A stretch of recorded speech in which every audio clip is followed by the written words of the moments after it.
here we go. Recording for those who are going to watch the replay, and I have the chat up as well. So if you have any questions as I am talking, feel free to chat on the chat function. So week 3, we all are like, you guys are doing great. I love it. I love seeing everybody's macro charts every day. And I just love all the comments that you give with them. The more comments you give me, the more specific I can get back to you with my feedback every day. So keep up the good work there. I love all the non-scale victories and wins this week. I love the people saying they have increased energy and they're feeling good and confident and the mental focus. I loved all the wins, so keep them coming too. We are making great progress here. So over the past 3 weeks, we have implemented a lot. So be proud of yourself. Be proud of yourself for everything that you have been doing. Kudos to each and every one of you.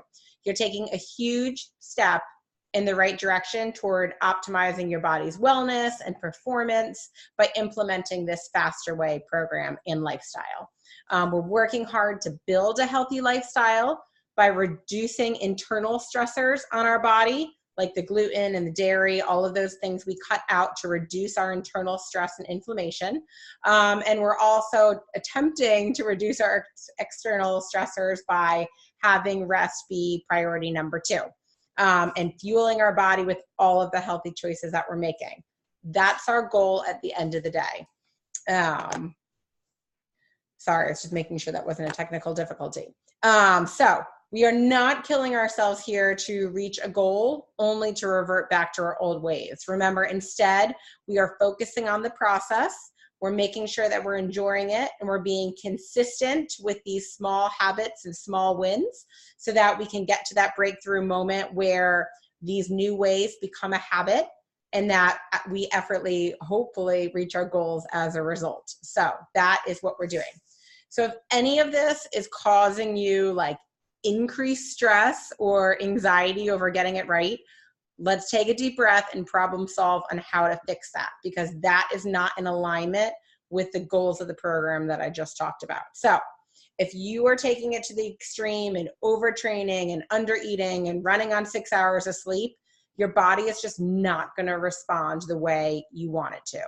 We really are trying to lower the stress externally and internally and get those healthy habits. And this is your journey. So this is your identity you're forming, your small healthy habits you're cementing day in and day out, and I want you to love it. So that's just another plug and reminder from me to really, really love the process. So if there are ever days that you're feeling stressed about hitting that perfect macro mix, cut yourself some slack. Focus on just eating until you're full and meeting your protein, and let your carbs and fat fall out where they're going to fall out. You know, a day here and there being out of whack or having to sub in other days is not going to, be a huge setback. So give yourself that grace and flexibility to really have this become your lifestyle and have it work. If you're feeling tired, if you have to make a workout, a walk one day, go for it. This is about listening to our body. This is not about driving ourselves and pushing ourselves till we break down. If you have one indulgent food that you shouldn't have had, that's not a setback either. What I would consider a setback is if you allow one thing like that to snowball into many things like that. So don't take one indulgent day of eating or one indulgent item and make that 2 and 3 and then a missed workout. Let's not have the snowball effect happen. Let's kind of, really focus on our 1% better every day, our progress over perfection, and just keep on moving in that right direction and really making this our lifestyle. Like I said when I opened though, you all are doing great. I love the feedback that I'm getting, the comments that I'm getting, you guys posting every day to the page. It's going phenomenal. You definitely are getting the hang of the program. And now that we're in week 3, kind of think about those comments I just said. And if there is any one thing in the program that is just causing you too much stress or anxiety, figure out how you can make this program your own and give yourself some leniency there. Just figure it out. And talk to me if you have questions, if there's anything that's still not clicking at this point. We're almost halfway. So I want to know, I really don't want you just to be killing yourself to then abandon ship when we're done. So if there's anything that you need help with or to figure out, that is what I'm here for. So reach out to me, please. So on the flip side of that, now that you're in week 3 and you're getting the hang of aligning your workouts with the eating days, you're getting a hang of the eating days, you are gluten-free, dairy-free, you're doing the carb cycling. My push for you would be really to look at the foods you're eating and make sure you're getting all of those vegetables every day. Make sure your whole food focus is paying off. It all looks like you're doing great. I'm assuming that we're not, filling up on gluten-free pretzels or things of that nature, but really in kind of the second half of this program, now that you're getting a feel for everything, take it to the next level. Figure out how to get more vegetables. Figure out how to really get those whole foods going to really fuel your body. Because the less processed foods you eat and the more whole foods you eat, the more your body will self-regulate, the more you'll lose kind of the cravings, and therefore the less you'll have to put your willpower to the test. So really in the second half, focus on those food choices if you feel that you're getting the hang of things going forward. A little bit of kind of blocking and tackling on next steps. Like I said, we are in week 3, so we're like halfway through the program. Some people like to do a second round. You probably have noticed there are some repeat clients in here. This is not meant to be something that you do for the rest of your life with me. I'm sure if you want to, you can. But it's really meant to be a 1 or second round type program, and that depends if you get the drill down in the first round and you are good to go and implement that into your lifestyle, or if the first round really was to understand the basics and you want that second round for accountability and motivation and to really cement it into your lifestyle and have it stick. So if you are interested in a second round, I'm going to have it start April 8th. Because that will take us right through to Memorial Day weekend to kick off the summer. So I will have prep week start a week before this one ends, just because I felt like that was a little bit of overlap that wasn't necessarily needed. And that way this will carry through to Memorial Day. So for all my people in your first round, if you're looking to continue, this would be a great way to go through to summer. But if you're not looking to continue, if you feel you've learned the principles you need and you are one of those people that can do it on your own, awesome. I love it. Still reach out to me with questions. Even if you're not in the group, I am here to support you and keep this going because I really, truly am passionate about you guys implementing this as a lifestyle going forward. I also bring up the second round though as the Faster Way program that I'm a certified coach for is not a multi-level marketing program. It never will be. It has a 2-tier and will never go multi-level beyond that. However, we do encourage affiliates because word of mouth is my best way for this to grow. So if you guys have liked this so far, if you have anybody you think would enjoy joining in my next round, please let them know and send my information around. As an affiliate, as somebody who's gone through the program, I do commission back a part of my commission to you for that referral. And really that's just because that's how I'm going to grow my business. If you've noticed the past 2 weeks, I've kind of stinked on social media marketing. It's really not my thing. I try it. My thing is really running these programs and having them be successful and passionate about helping each and every one of you and my clients. So if you know anybody, let me know. And then a couple other reminders. Oh, good. Thank you for the message. If you want to do round 2, it is $140, not $199. Thank you for that reminder. Mainly because as you see, a lot of the posts and some of that are repeats, and so you're really up the curve on some of that. It's really you're coming along for the accountability and the motivation and to keep things going. So it is a lower price point, even though you get the same 6-week program and me. Great. So thank you for that reminder. Okay, and then back to the reminders of the program. Please, I know this is when it gets tempting, please stay off the scale. We are working to build lean muscle mass, and that has weight to it. We are feeling great about ourselves. We are feeling pumped. We are putting in so much hard work, and I would hate for you to get on the scale and see a number you don't like and be disappointed and have that ruin your day. It's definitely has happened to people before. I mean, it's happened to me before. We're all human. Don't let your worth be determined by a number. And so let's just kind of keep powering through and going, and you can weigh yourself at the end, but stay committed to the process, love the process. And then we can kind of see where we weigh in at the end. So don't tell me or call me or say, or text me and say, oh my gosh, I weighed myself and now I'm up a pound from where I was last week, and things are going to move. Water weight moves. Your water weight will be drastically different on low carb day versus a regular macro day.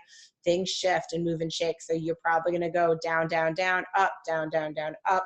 And so really stay off the scale. The sun is coming out. We are almost to spring. Go outside and get some vitamin D. That'll also like energize you and keep you going. It's just great for you. So try to get some sun on you every day if you can. Drink plenty of water, keep the hydration going. Remember the pyramid of our program. It is nutrition first. So really focus on the pillars of nutrition, our gluten-free, dairy-free, the intermittent fasting, and the carb cycling. Really, really focus on that. That is 80% of the equation. If you can get that down, you're going to win the day. Things happen. You can't get the workouts in. It's life. We're all busy, you know, with kids, jobs, family, etc. It's hard to fit some of that stuff in. Don't let that defeat you if you can't fit it in. Remember to focus on your nutrition and win the day. That's 80% of the equation. And then number 2 is rest. Really, I sent an article, I think it was this morning, on how to get better sleep. So even if you can't get more sleep, try to get better sleep. How can you get deep quality sleep? So really focus on your rest. When you're tired, your body can't even differentiate if you're like thirsty or hungry or what is it that you need. That's when we even have reduced willpower and make probably poor choices because our body can't even clearly communicate to us what it is that we need. So getting that rest will help give you that extra edge to really drive you forward. And then keep the posting going. Even on the weekends. I know weekends get tough. Sometimes maybe you didn't post one a day on the weekend. Still check in and let me know. Say, hey, I had a great eating day, but didn't get a chance to track everything. Don't start to like fall off on the weekends. Keep going every weekend. Give me your pie charts or let me know where you are. I really want to hear from each and every one of you every day. So that was kind of my update. Keep it going. You all are doing great. I wanted to move into some Q&A. I have been getting some good questions, so I appreciate that from everybody. One question that came up this week on the blog, on the Facebook group, which I've gotten out from other people as well, is eating out. And I know that's such a big thing because it's impossible to eat at home every day or pack your food on the go every day. Eating out is just a part of our culture and our lifestyle. But you have less control over your food when you eat out. So how does that play into the faster way? It can pose problems at times. Knowing how to stick to your macros when out can be tough. So keep in mind, we are using macros to look and feel great.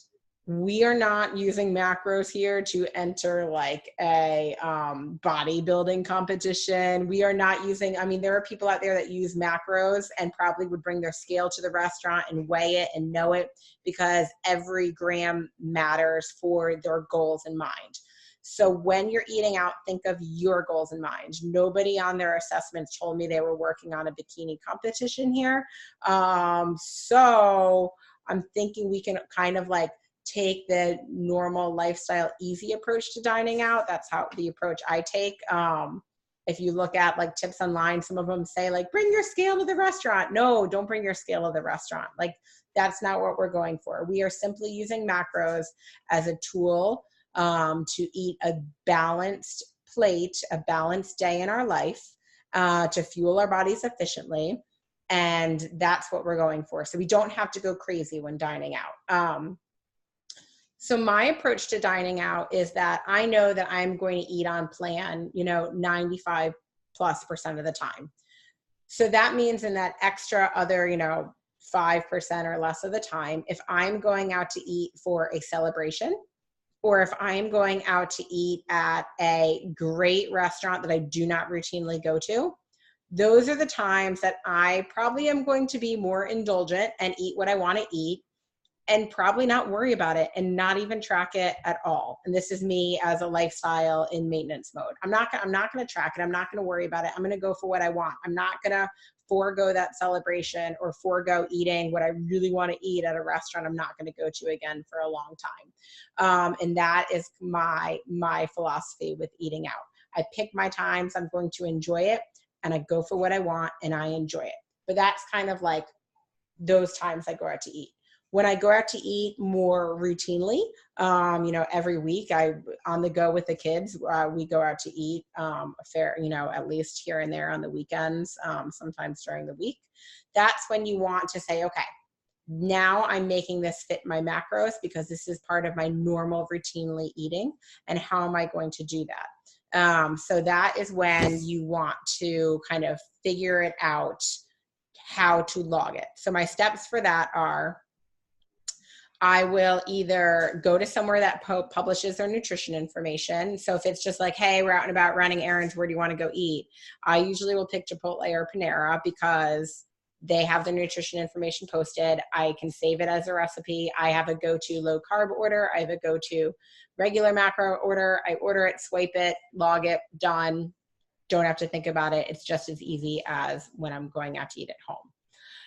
If I'm going somewhere else, I will, that doesn't have nutrition information, because obviously that's going to happen a lot too. Some meals, I keep it boring. I order a protein with a fat and a vegetable. So typically your protein might be cooked in butter, or if not, restaurants will add butter and oils to things. So I take it out with a grain of salt that I'm probably getting a lot of fat there. Or I will look at my protein choice if it was lean or fatty. So I really never have to add fat to what I'm ordering when I go out to eat, but I will definitely make sure I'm ordering a protein, and then ask for steamed vegetables on the side, because God will eat your vegetables. And then you can get a baked potato or rice or something on the side to eat. That is not exciting at all. That's like the boring, I'm out to eat and I'm picking something just to fit my macros. I don't really do that too often, but that is an option for you. If you're somebody that wants to have a lot of control and had to go out to eat, and you can keep it simple, that's always an option. The other option is to order what you want and then adjust as necessary. So for example, we went out to eat for lunch this weekend. And what I wanted was a veggie, black bean, sweet potato burger on a gluten-free bun with avocado and mayo. That's what I wanted. So that is what I got. I was not going to order something differently just to fit my macros. So I go on MyFitnessPal and I search each one. So I search like homemade veggie burger, black bean, sweet potato, and I look at kind of the options that pop up, and I picked something that looks like it's in the range of what most of them are. And I also know where it roughly should be. It's bigger than a typical veggie burger, so it's going to have a little bit more. I picked that. I picked everything. And I knew when I ordered, I'm not eating protein.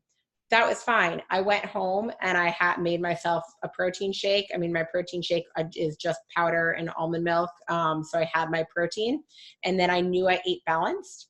And then my viewpoint on it for the rest of the day is I'm going to try to eat more intuitively instead of eating until I hit my calorie goal, because I know that I had a little bit of fluff in logging what I ate at the restaurant. I don't know for sure exactly what was in there, but I took my best guess. So on those days, I'm going to rely much more on, am I hungry or not hungry to eat? Because I don't know for certain how much I ate at the restaurant. I did my best guess. I didn't overthink it. I didn't spend 10 minutes trying to log my food. I just, logged each item, picked the best one, the average one, and moved on.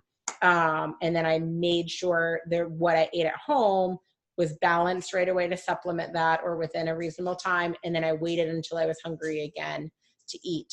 So that's kind of the order what you want and then balance it out approach. It gets trickier if you're eating out at the end of the night to order what you want and balance it out, because you might not have balanced it out before you went. So when I'm eating out at the end of the night, usually like dinner, I will, and it's actually easier to eat out for dinner than it is to start your day eating out, because your mind's already like, I have no idea what I ate, and I don't know what to do for the rest of the day.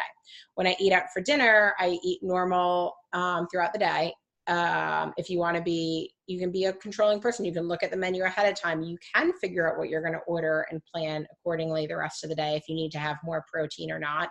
But if you're like me and have no time for that, and you don't even know where you're going to dinner, you just know you're going out to dinner, I will track my food up until dinner. And then I will know going into that meal roughly approximately how much I need to eat and what macros I still need to fill. And then I will order accordingly.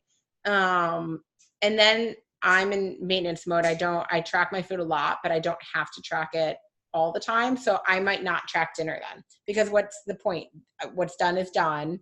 I ordered based on what I knew I had to fill, and I ate it. And then I'm not going to go home and eat more after that to make up any deltas. It's kind of like, I knew, and I went in with what the holes were. I filled them to the best of my ability, and I enjoyed dinner out. It wasn't like, oh no, how did that end up type thing. So eating dinner out for me tends to be easier mentally, just because I take that approach of tracking throughout the day and then plugging the holes at the end. So if you want to take that approach, awesome. Send me your pie chart of what you ate pre-dinner on the weekends, and then be like, hey, here's where I stood. I ate dinner out and I made good choices based on that. So those are kind of how I think about it. I'm probably just kind of rambling about my eating out philosophy, but it's important to come up with what your philosophy is for eating out, so that you can make it work for you. Because that's what it matters at the end of the day. You want to enjoy eating out. I rarely eat out and do that boring option of being like, I will have grilled chicken and a steamed vegetable and rice or something. I mean, that's not fun in eating out.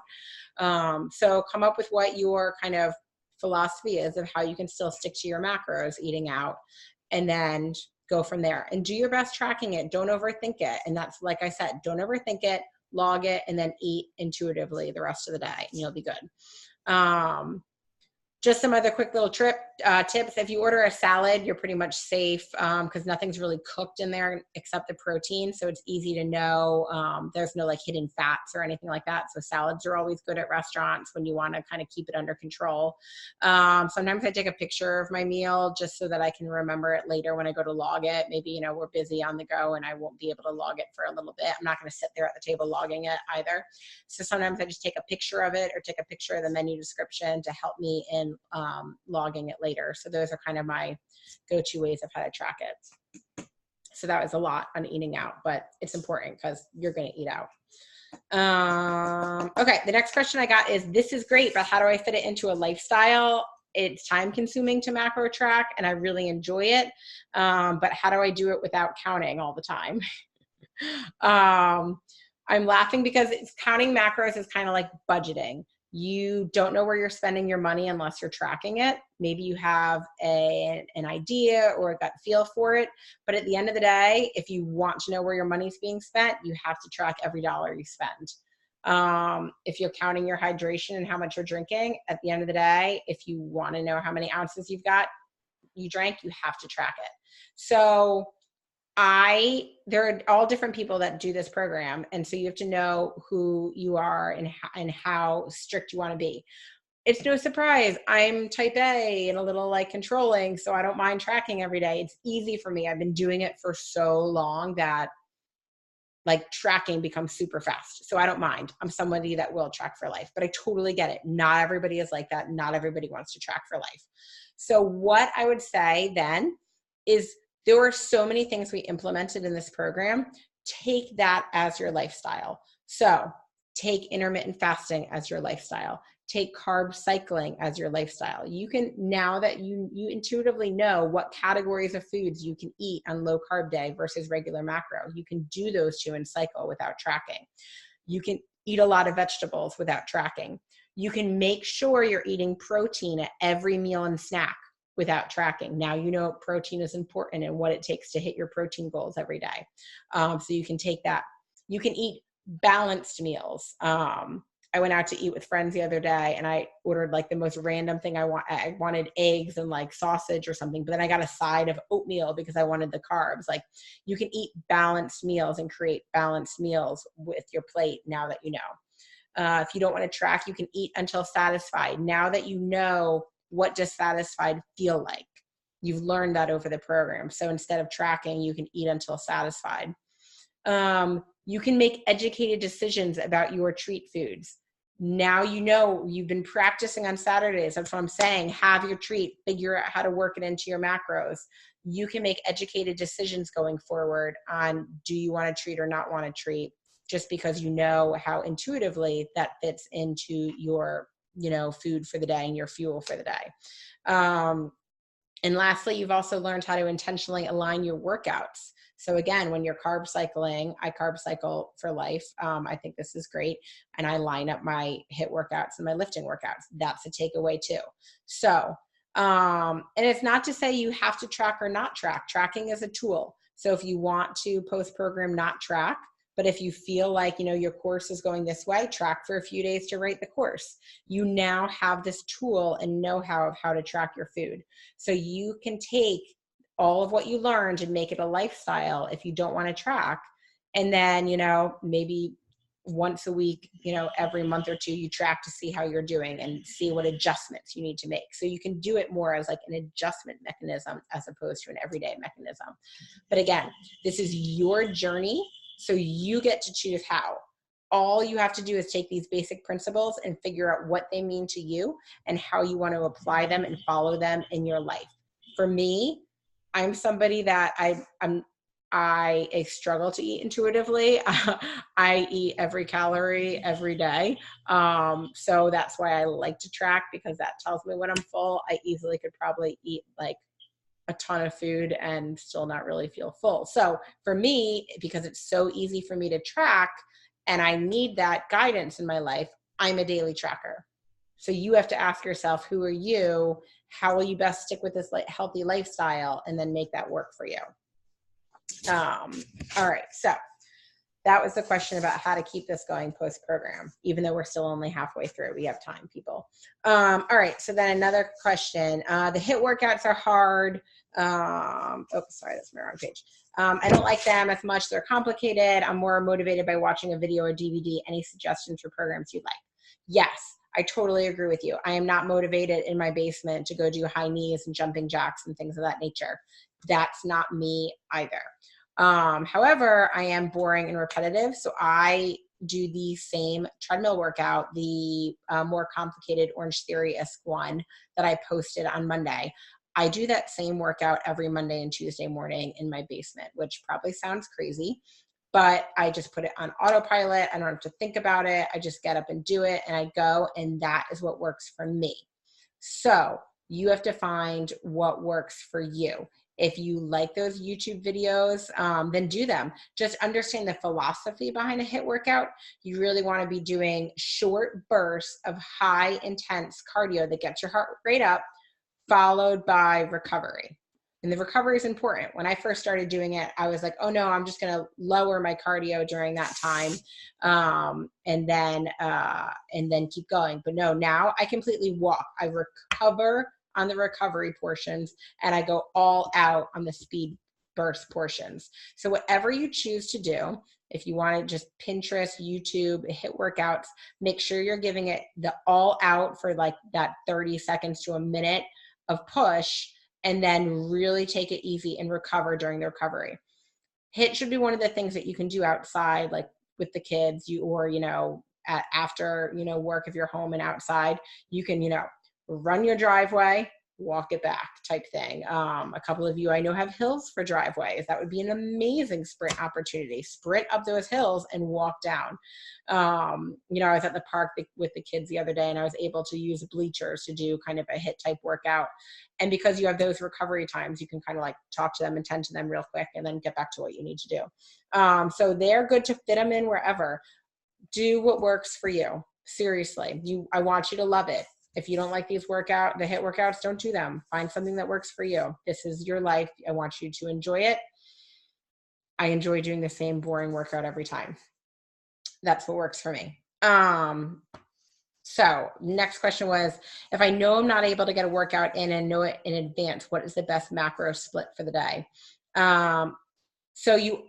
I love how people, and I've seen people in the program too, they're changing up their schedule a little bit to work their schedule, and they're doing it great. The philosophy is you always want to keep the low carb days back to back and do cardio on them if you can. But back to back is what's key. Don't do a low carb on Monday and your other low carb day on Thursday. You want them back to back because it takes almost one day to fully deplete your carb stores and then that next day to really dig into your fat stores. So that's like where some of the magic happens.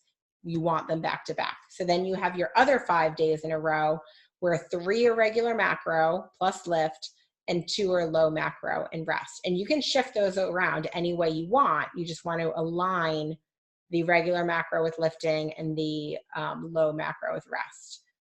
I would not do more than 2 low macro a week.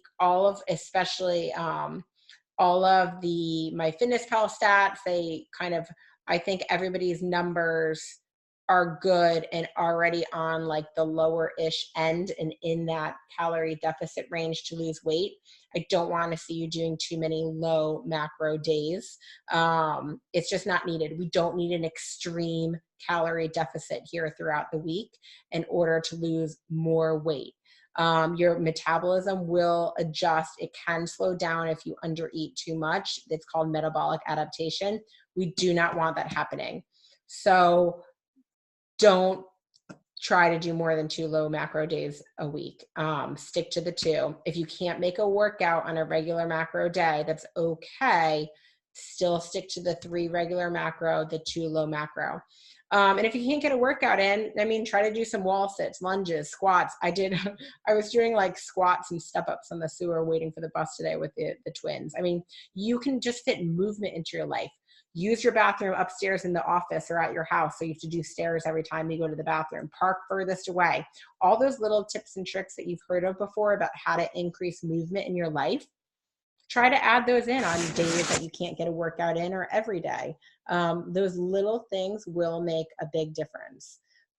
But I think that hopefully answers your question about the macro split. 2 back-to-back low carb, 5 regular macro, and low macro, 3 and 2 back to back as well. I wouldn't change the number of regular macro, low carb, or low macro. Just try to get the workouts in where you can. And if you can't, take those days to focus on getting extra movement in. But really, there's no need to change the number of low carb, regular macro, low macro days. You can just shift the pattern of the low macro and regular macro days within that 5-day block to align it with your workouts. So hopefully that's clear. And then last, okay. What happens when I'm starving and craving something sweet? Do you have any sweet treats that are very low calorie? Yes, because like I said before, I love to eat. Now first and foremost, let's differentiate between starving and craving. If you are starving, eat a little something. This is not a starvation plan. You really can lose weight without feeling hungry on this plan. You should. Maybe you're going to bed at night and you closed your window earlier that day at like 6:30 and you're starting to feel a little hungry. I've had that happen to me before and I'm like, but then I have to just let that roll because I'm like going to bed and starting to feel hungry. But if you are truly starving, look at how active you were for the day. You might need another 100, 200 calories a day. Listen to your body. Okay, now onto the craving. If you're craving something sweet, here is what I like to do. Zevia is a calorie-free made with stevia soda line. I will have one of these at night. Sometimes having more liquid helps fill you up. It's 0 calorie. It's flavored with stevia, which is a natural sweetener. Cream soda or ginger root beer are my favorites. So that's kind of a good nightcap for me. Another calorie-free option, I do the Breathe Deep tea on Yogi. I let it steep for the entire time I drink it. It actually tastes a little sweet. And again, the volume of water helps fill me up from there. This keto cocoa is my go-to. I get it off of Amazon all the time. It has 70 calories in it, and I mix it with the 30 calories of almond milk and make hot chocolate with it. and it's delicious. And so if I need something sweet, I need dessert and a low calorie dessert, this is one of my go-tos. Again, these are silly, like no to low calorie things, because I'm assuming you are just craving and not starving. This is like, I laugh, I tell the people at Whole Foods, my sister on here knows what this is. They are like zinc elderberry tablets that have elderberry and zinc in them. So they help boost your immune system, but they taste like sweet tarts and they have like 10 calories in them. So when I want like a sweet tart or two, and they're like lozenges, you're supposed to suck on them, so they last a while. That's so silly, I know, but it truly is one of my hacks. And so those are some of the things I do when I just like need to fix a craving, but I'm not hungry. If I'm legitimately hungry, low carb days, I make my own like pudding with coconut milk, a little bit of stevia, and cocoa powder. I just blend it, stick it in the fridge. I'll make like 2 or 3 at a time. And that's kind of like a good pudding dessert that I have on low carb days. I make mug cakes like at least every other night. They're my kind of secret sauce to closing out my macros perfectly. It's like an egg, a little bit of stevia, a tablespoon of cocoa powder, and a tablespoon of either like almond flour, coconut flour, or gluten-free pancake mix, and microwave it for a minute. And it's my secret because if I need more protein, I actually can add some of my protein powder to it. If I need more fat, I put peanut butter on top after it comes out. If I need more carbs, I can add half a banana or applesauce in it. So like my base protein, my base mug cake has like 130 calories in it, and then I can add stuff to it based on what macros I still need for the day. So that's kind of like my go-to there. But even like a few chocolate chips and raspberries, some fruit at the end of the day to get your sweet craving, that should help too. So a question that is coming in: do I really need to do recovery after a cardio? I usually do 2 cardio exercises each day with an 8-minute rest between cardio exercises. I'm in a time structured situation each day. So do I need that recovery? That's really to cool your heart rate down. So if we're doing all of this HIIT training, that's to cool you down. But if you are on a time crunch, then there's no need to change your schedule. That is awesome that you were able to fit in that 2 8-minute block in kind of the time that you had. That's much preferred than saying I can't do it because I can't fit in the cool down. And depending on where you're doing it, sometimes like my walk from the gym to the car is my cool down. So however you can fit kind of that cool down in is good. And if you want to, maybe after work later that day, go on a 10-minute walk to get kind of some of that low intense walking into is an option as well. If you can fit it in later, that'd be great. But again, no need to be so structured that if I can't fit it in exactly, I can't do it. Fit in what you can and adjust from there. So, well, awesome, guys. Those were all the questions I had. Have a great end to week number 3. You all are doing so great. And I will see you on the Facebook group. If there's any questions that you had that I didn't get to, post them on the group. I'll continue to respond there, obviously, and can do another video too. So have a good night. I won't keep you. It's been thanks for going a little over with me, and I'll see you on the Facebook page tomorrow. Thanks so much, everybody.